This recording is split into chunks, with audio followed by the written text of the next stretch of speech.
Hello बच्चों, कैसे हैं आप? तो स्वागत है आपका स्टोरी वाले ताऊजी में। तो जैसे पता है आपको कि होली का त्योहार आने वाला है, या यूं कह लीजिए कि आ गया है। तो बैठक होलियां शुरू हो चुकी हैं। तो लेडीजें जो है जगह घरों में जाती हैं, और कभी कहीं होती है बैठक होली, कभी कहीं होती है। तो होली का त्योहार मनाया जा रहा है। तो आज की कहानी होली के उपलक्ष्य में ही है कि होली हम क्यों मनाते हैं। तो ये कहानी बहुत पुरानी, बहुत पहले सतयुग के ज़माने की है।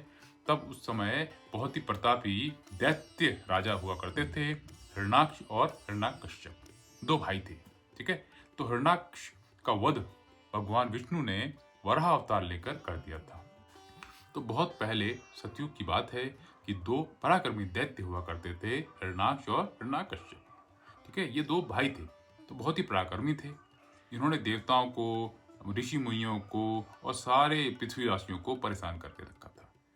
तो भगवान विष्णु ने हिरण्याक्ष का वध कर दिया था वराह अवतार लेकर, जिससे हिरण्यकश्यप भगवान विष्णु को अपना दुश्मन मानता था। और हिरण्यकश्यप का विवाह कयाधु नाम की राजकुमारी से हुआ, जिससे बाद में भक्त प्रहलाद नाम के पुत्र हुए। तो हिरण्यकश्यप भगवान विष्णु से वैर कर सकता था, जिससे वो उनसे युद्ध करना चाहता था, और जिसके लिए उसे शक्तियों की जरूरत थी। तो इसलिए वो क्या किया, उसने विष्णु भगवान की आराधना करी और तपस्या करने के लिए जंगल में चला गया। तो वो जंगल में गया, तो तब देवताओं ने उसकी नगरी में आक्रमण कर दिया और अपना शासन शुरू कर दिया। और देव ऋषि नारद ने कयाधु की रक्षा करी और उसे अपने आश्रम में ले आए। तो आश्रम जो है विष्णुमयी आश्रम हो गया था, जिससे जो कयाधु का पुत्र पैदा हुआ वो भी विष्णु का परम भक्त हुआ, जिनका नाम प्रहलाद हुआ। तो वो विष्णु भगवान की माला जपता रहता था। जब हिरण्यकश्यप की तपस्या पूरी हुई, ब्रह्मा उनसे प्रसन्न हुए, तो उन्होंने उन्हें दर्शन दिए और वर मांगने को कहा। अमर अमर रहने का वरदान मांगा। तो ये पॉसिबल नहीं था। ब्रह्मा जी ने कहा कि अमर तो कोई भी नहीं है, तो इसका वरदान मैं आपको नहीं दे सकता हूँ। फिर हिरण्यकश्यप ने घुमा फिरा के अमृत का वरदान मांगा। तो उन्होंने कहा, न मुझे कोई दिन में मार सके न रात में, न मुझे कोई अस्त्र से मार सके न शस्त्र से, न मुझे कोई भूमि में मार सके न आकाश में, ठीक है, न मुझे कोई मनुष्य, देव और पशु कोई न मार सके। कुछ इस तरह का वरदान मांग लिया, जो घुमा फिरा के हिरण्यकश्यप के हिसाब से अमर होने का वरदान था। तो उन्होंने तथास्तु कह दिया।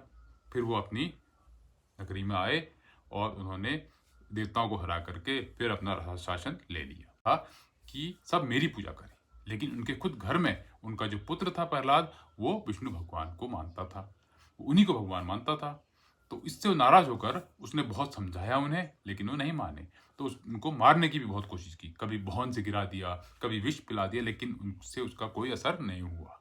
फिर उन्होंने एक दिन क्या किया, उनकी एक बहन थी होलिका, जिसे वरदान था कि अगर वो अग्नि में बैठ जाए या अग्नि से उसे जला नहीं सकती थी, कुछ ऐसा वरदान था उसको। तो उसने होलिका से कहा कि तुम अग्नि में प्रहलाद को लेके बैठ जाओ, तुम तो जलोगी नहीं और प्रहलाद जल के भस्म हो जाएगा। तो होलिका ने ऐसा ही किया। तो होलिका ने अग्नि कुंड में प्रहलाद को लेके बैठ गई। तो कोई वरदान ऐसा था कि उसके कुछ ऐसा वस्त्र था उसके पास, जिसे लपेट कर वो जलती नहीं थी। तो हवा चली, कुछ ऐसा भगवान विष्णु का की कृपा थी कि वो कपड़ा उससे हटकर प्रहलाद के ऊपर आ गया। तो होलिका तो जल के भस्म हो गई और प्रहलाद बच गए। और इसी दिन को हम होलिका दहन के रूप में मनाया जाता है। उसके बाद अगले दिन क्या हुआ कि हिरण्यकश्यप ने प्रहलाद को एक खंभे में बांध दिया, ठीक है। और उसको मारने के लिए तलवार निकाल ही रहा था कि विष्णु भगवान नरसिंह अवतार लेकर खंभा फाड़ के बाहर आ गए और उसे घसीटते हुए पहले तो चौखट में रखा, फिर उसे अपनी गोद में बिठाया, फिर उसे संध्या के वक्त नाखूनों से उसका वध कर दिया। यानी जिससे ब्रह्मा जी का वरदान भी बच गया और एक आतताई का अंत हो गया।